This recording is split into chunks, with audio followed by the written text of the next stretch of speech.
A mistake, and I didn't even see it coming. That's the part that still keeps me up at night. Not the betrayal itself, though God knows that was bad enough, but the fact that I smiled at him every single morning while he was already planning his exit. I made his coffee. I ironed his shirts.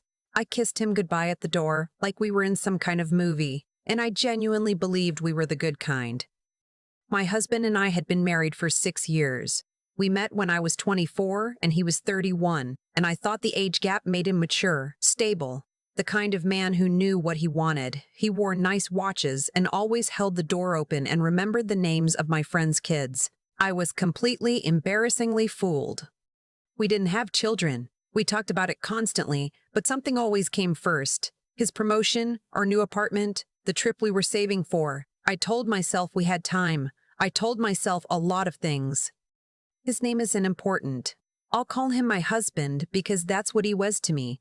Not a person anymore. Just a role he stopped playing honestly about 2 years in. The first sign was the phone. He'd always been a little private. I never thought much of it because I'm private too, and I believe people are allowed their own space. But sometime around January of last year, he started taking it everywhere. To the bathroom, to the garage when he'd go out to check the mail. He'd flip it face down on the dinner table if I walked over. Small things, the kind of things that, individually, mean nothing. Together, they meant everything. I noticed, but I didn't say anything right away. I told myself I was being paranoid. I went back to work Monday morning, sat at my desk in the open plan office where I'd worked as a project coordinator for 4 years, and I told myself I had a good life, and I should stop looking for problems. I ignored it for 3 months. Then in April, I found the receipt. It was tucked inside a jacket pocket, one of his, not mine. I was putting laundry away, and it was from a restaurant I'd never heard of. One of those places with no prices on the menu and a dress code for 2 people on a Tuesday night when he told me he had a team dinner at a sports bar downtown. I stood in the bedroom holding that little slip of paper for a long time. I put it back. I don't know why. Maybe I needed more time to process what I already knew in my gut. Or maybe I was scared of what came next. I put it back in the pocket and finished folding the laundry and started dinner. And when he came home that night, I asked how work was, and he said fine, and we watched television until 10 and then went to bed. That was the night something in me went very quiet. Not sad, not angry, just quiet, like a door closing slowly instead of slamming. Over the next few weeks, I started paying attention in a different way. Not obsessive, not frantic. More like I finally took off a pair of glasses I didn't know I'd been wearing, the ones that made everything look a little softer than it actually was. He came home smelling different. Not cologne exactly, more like someone else's choice of cologne, something heavier than what he wore. He started going to the gym on Sunday mornings, which was new, and he'd shower immediately when he got back and leave his clothes in a pile by the machine instead of the hamper like he always had. He stopped asking about my week. Not all at once. Gradually, the way interest fades when something more interesting comes along. I didn't confront him.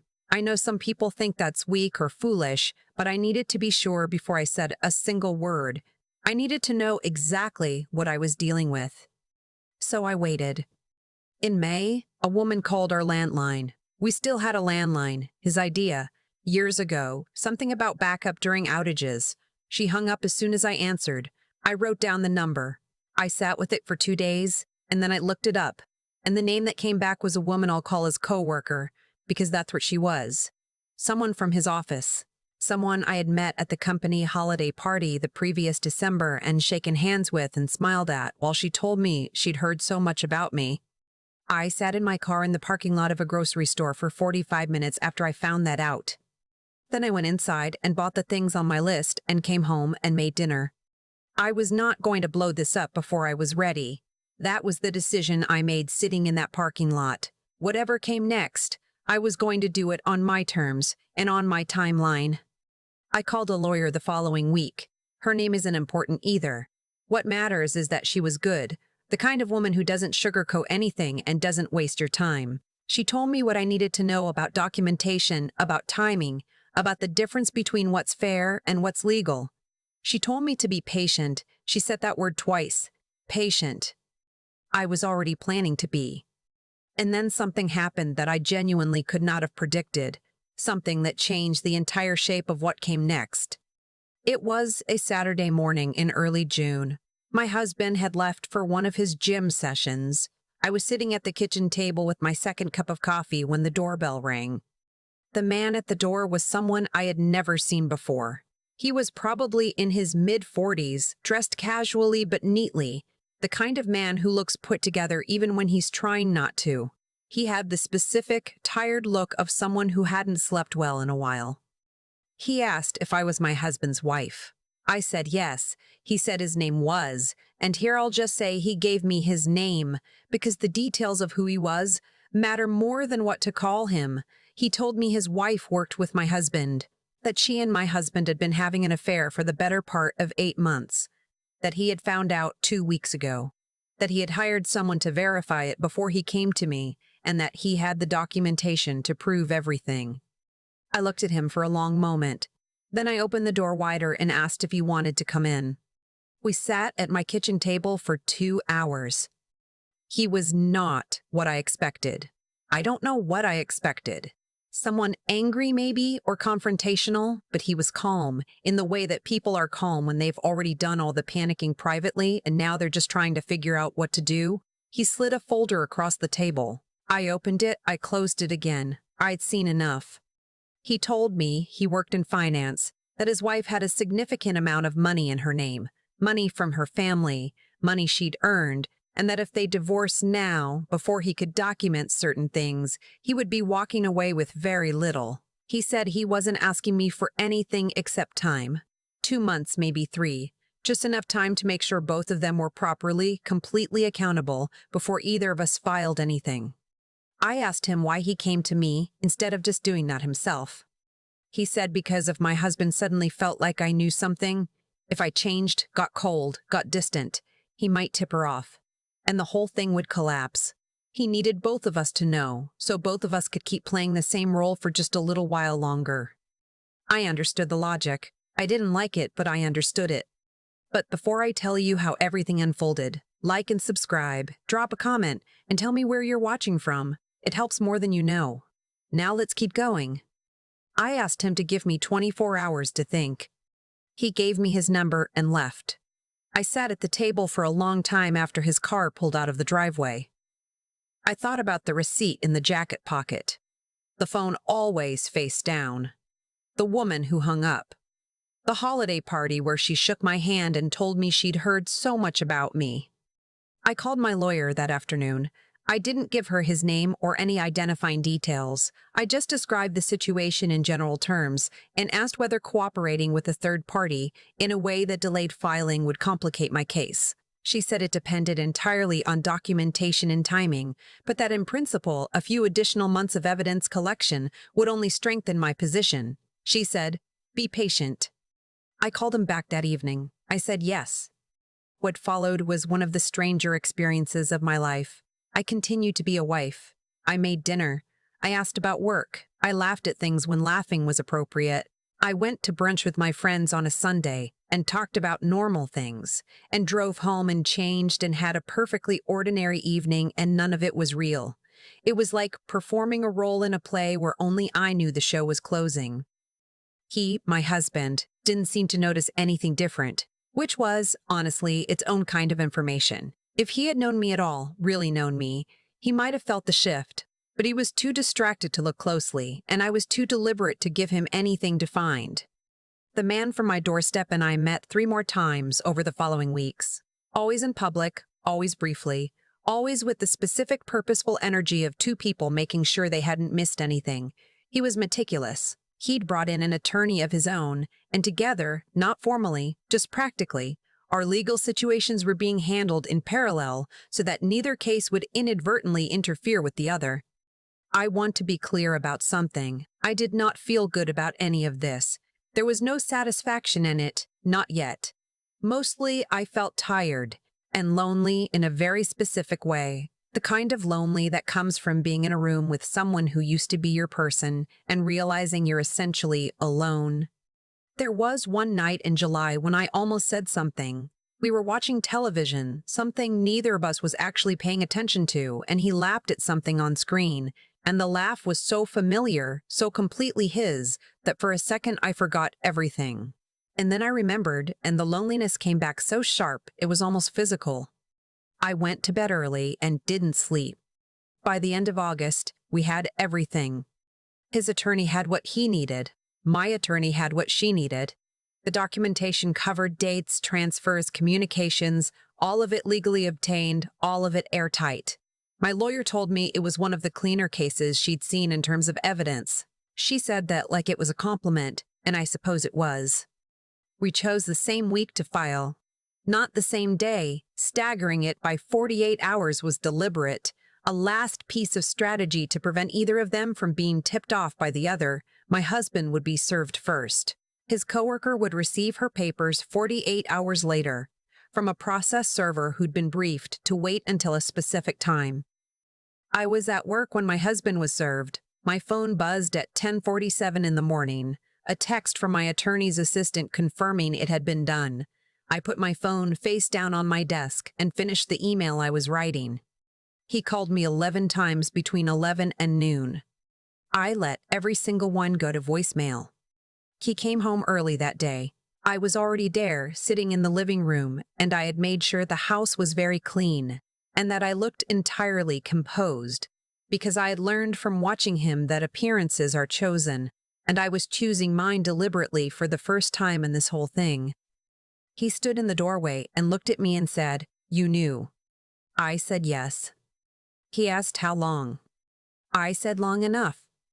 What came after that was loud and then very quiet and then loud again, the way those conversations always go. He said things that were designed to make me feel guilty, and I recognized them as such, and I let them pass over me like weather. He said I had been cold. He said I had changed. He said he didn't feel like I was present in the marriage anymore. I told him I was present for every single day of it, that the problem wasn't my presence. He brought up counseling, which was almost impressive in its audacity, bringing up counseling at the moment the divorce papers had already been filed. I told him I thought that ship had probably sailed. He left that night to stay somewhere else. I don't know where. I didn't ask. I sat in the kitchen alone for the first time in 6 years without performing anything, and I drank a glass of wine, and I let myself feel whatever I felt, which was a complicated mix of sadness and relief, and something I can only describe as clarity. 2 days later, his coworker was served.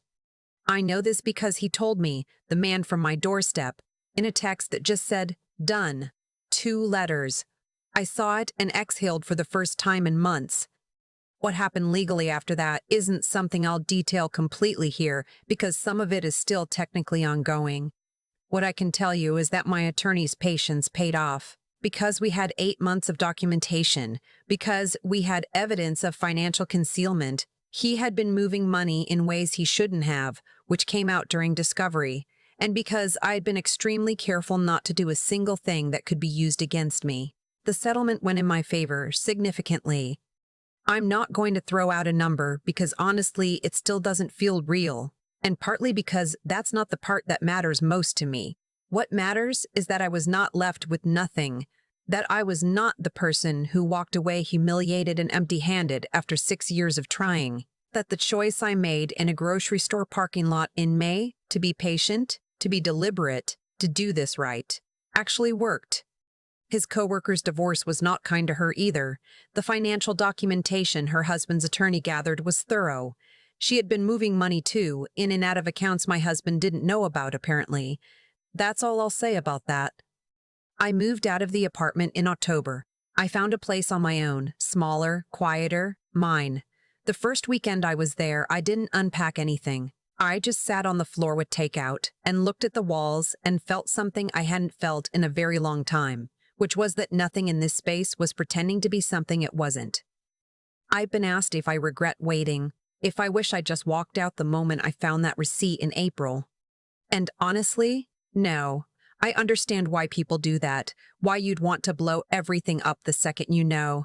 The impulse is completely human, but I knew that if I moved too fast, on emotion without anything solid behind me. I would be the one paying for it, not him, me. So I waited. I was patient. I was so relentlessly, exhaustingly patient. And it was the right thing to do. People ask me sometimes what the lesson is. Like there has to be a lesson, like I was supposed to come out of this with some kind of wisdom to hand over neatly wrapped. And I don't know if I have that. What I have is this. I spent 6 years believing that being a good wife meant being a certain kind of woman. Agreeable, accommodating, willing to explain away the things that didn't add up. And then I spent 8 months being a completely different kind of woman. Observant, deliberate, patient, strategic. And that second woman is the one who came out okay. She was in me the whole time. I just needed a reason to let her out. There's a version of the story where I walk out in April, where I find that receipt, feel the floor drop out from under me, and let the emotion take the wheel. I've thought about that version a lot. In it, unrighteous, and I'm fast and I say everything I should have said the moment I knew. And in it, I also probably walk away with a lot less, having given him exactly the warning he needed to protect himself first. I'm glad I'm not living that version. What I learned, not from a book, not from anyone who sat me down and explained it, is that the choices you make when everything inside you is screaming are the choices that define what kind of person you actually are, not the person you think you are when life is easy. The real one, the one who shows up when the ground is gone. I was not a naturally patient person before this. I was someone who felt things quickly and moved on instinct. And I had to decide, sitting in a grocery store parking lot in May with a name I didn't want to know written on my phone screen, whether I was going to keep being that person or become someone more deliberate, someone who could hold something painful without letting it control her. That choice, to wait, to document, to think, wasn't weakness. I need to say that clearly because I think a lot of people would have read it as weakness, including the version of me from 2 years ago. It was the hardest thing I've ever done, to sit across a dinner table from someone who was lying to you and not flinch, to keep showing up to a life that had already quietly ended. That takes something most people don't talk about when they talk about strength, the kind that doesn't look like anything from the outside. My husband made his choices, his coworker made hers. And those choices had consequences, not because the universe has a ledger somewhere, but because actions compound. He hid money. That hiding got documented. She moved assets. Her husband's attorney found them. They built a house of concealment, and eventually it couldn't hold its own weight. I built something different. I built a record. I built a case. I built quietly and alone, the kind of credibility that holds up in a room with attorneys and judges, and when everything came out, I was the one who had been consistent, the one who could be believed. What I know now is this. Integrity isn't only about how you treat people when they're treating you well. It's about who you are when you're the only one who knows what you know. I knew for months, and I didn't blow anything up. I didn't become cruel or reckless. I stayed honest, with my lawyer, with myself, with the man who came to my door, and I think that honesty is the actual reason I came out okay. And the intelligence part, I want to say something about that too, because I think women are often told to trust their feelings and not much else. My feelings were right from the beginning, but feelings alone wouldn't have gotten me through. I had to think, to plan, to ask the right questions and actually sit with the answers. To understand that the law doesn't care about your pain, it cares about your documentation. The combination of those things, the steadiness, the honesty, the willingness to think clearly when thinking clearly, was the last thing I wanted to do. That's what carried me. Not luck, not some outside force, just the decision, made over and over in ordinary moments, to be the kind of woman who doesn't collapse when she has every reason to. I moved into a smaller place in October. The walls were bare and the rooms were quiet and nothing in them was pretending. That felt like enough. That felt actually like a beginning.